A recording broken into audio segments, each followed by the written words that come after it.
Derdimendim ya Resulallah, deva ol derdime. Derdimendim ya Resulallah, deva ol derdime. Destgir ol ya Habiballah, bu asil yürüme.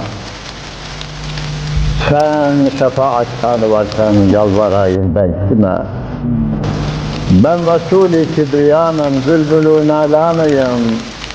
Mücrimim gerçi Muhammed Mustafa hayranıyım.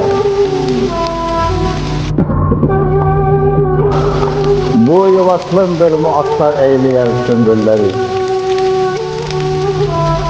Bu yuvaklımdır muattar eyleyen sümbülleri. Nur cemalinden eserdir bağı aşkın gülleri. Gül cemalindir Habibim mesteden bülbülleri. Ben Resul-i Kibriyanım, Bülbülü Nalanıyım. Mücrimim gerçi Cemal-i Mustafa hayranıyım. Canını canana kurban eyliyor pervaneler. Bezmi vaslın neşesinden kaç olur mektaneler. Aşıkın gözyaşlarından doldu hep peymaneler. Ben Resul-i Kibriyanım, Bülbülü Nalanıyım.